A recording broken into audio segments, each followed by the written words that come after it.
in the description. Also, make sure to comment below what you would like to see next, and we will work on your ideas as soon as possible. He's going to raise it, makes it 40,000 to go. But that could be a major mistake because right behind him, the magician, Antonio, he's got the weapons of mass destruction, the pair of aces. Well, it's his favorite hand. Not only because it's the best hand, because he won the LA Poker Classic by holding 2 aces on the last hand of that tournament. And he's going to raise it. He's going to make it 122,000. Tom going out. Barry Greenstein saying all in here, Vince. Yep, he mumbled it. Antonio quickly shoving his chips to the center. Usually the very stoic Barry Greenstein, sickened by that. Wow. And look at Antonio, he is pumped up. Well, Vince, you got to be pumped up, and no lemon hold'em. You can't do any better than get all your money in pre-flop with 2 aces. It's gonna suck if I lose. Antonio's done it here. He's up against ace-jack. He's about a 9-1 favorite to double up and take the chip lead here. Why not be happy? This time, Barry does not want the ace on the river. Not going to be good for him in this situation. You're right about that, Vince. It doesn't matter what comes up before that. He does not want an ace on the river. Maybe. Here comes the All flop. right. Barry looking for clubs. Will he go? 2 out of 3. You can't ask for more than that. Absolutely unbelievable. Barry has flopped a flush draw. Could the ace-jack possibly crack the 2 aces, Vince? Unbelievable. Here comes the turn card. Oh, no! A 5 of clubs comes off. Nice hand, sir. Nice hand. Tony wants to shake hands, but Barry reluctant because he doesn't want to jinx himself. There's still one more card to come. Well, poker players don't like to shake hands till it's over. Antonio can still make a full house and win this pot if an ace or a 5 comes off. That's the only reason Barry didn't want to shake his hand, because the pot's not over yet. Antonio's walking away. Well, Antonio thinks it's over. He's leaving the building. And indeed it is, as the 8 of hearts comes off. What a beat. Well, folks, it doesn't get any worse than that. You get all your money in. Everyone, he's got 15,000 mine for the last hour. Wow, this is a good spot for Torelli. Trickett's open this pot.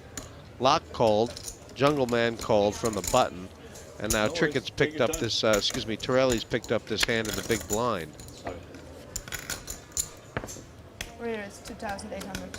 It's a fairly sturdy re-raise.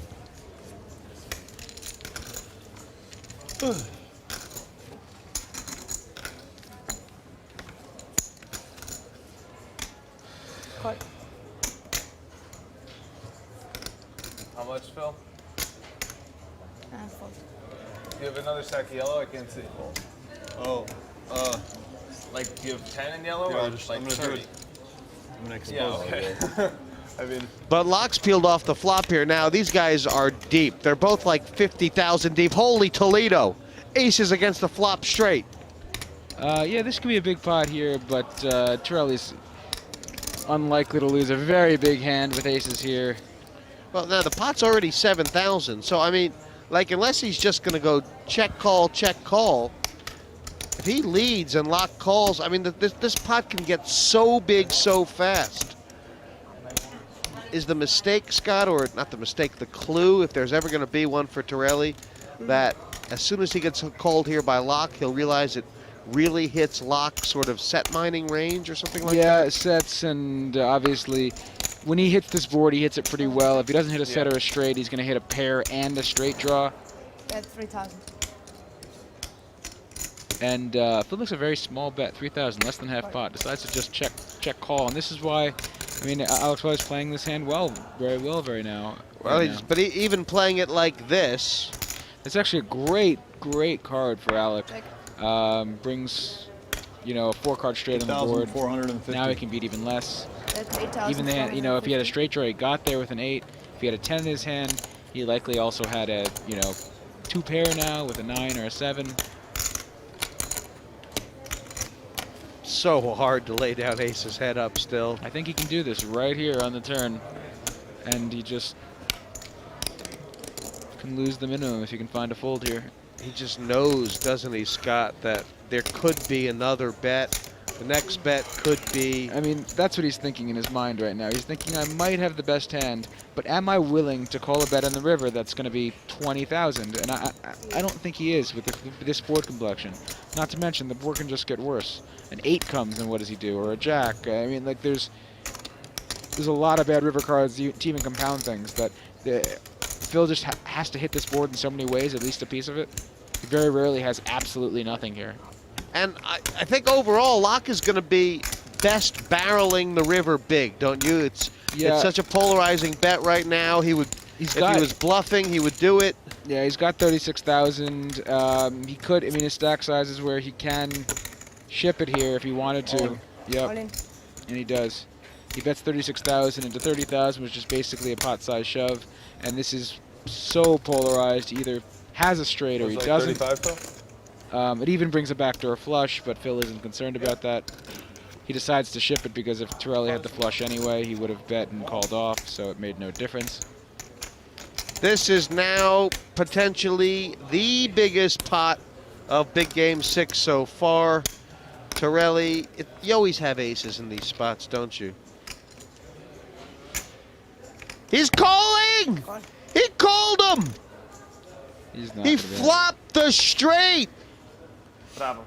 He flopped the straight. He got paid off all in on the river after the 10 came and the club.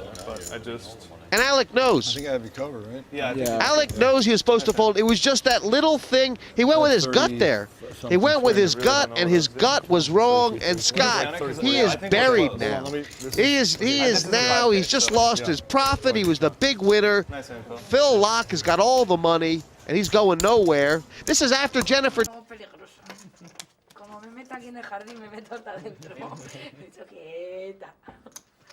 500.000, nuevo nivel de ciegas. Una nueva mano que va a abrir Super Vietcong. Abre a 2.500. Con los cartones. 10-10 para él. Pues Alexandre Martínez, el jugador clasificado en LB, que además es profesor de póker. Fíjense lo que tiene. Los pinchos de tortilla.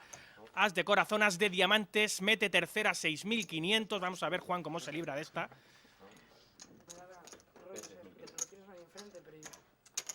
Solo paga Juan. En toda la cabeza el 10 en ese flop. Lío y problema para Alexandre.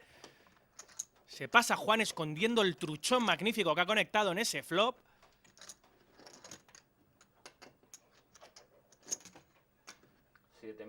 $7.500 es la continuación del jugador galo.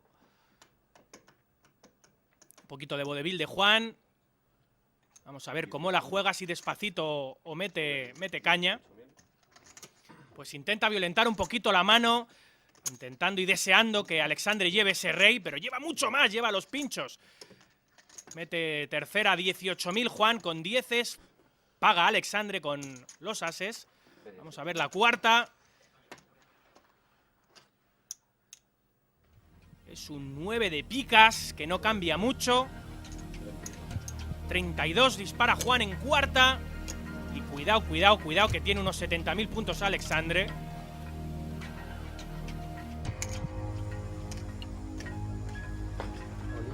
All-in. Anuncia all-in. Juan va a pagar insta 67.500. Es la cantidad de fichas que tiene Alexandre. Juan insta paga lógicamente con su truchón. Las malas noticias para el jugador galo, que como no lo remedien los dioses del póker. Y eso es un pincho y solo pincho. Pues nada, J. Y nos quedamos sin el fantástico jugador francés. Un placer, Alexandre.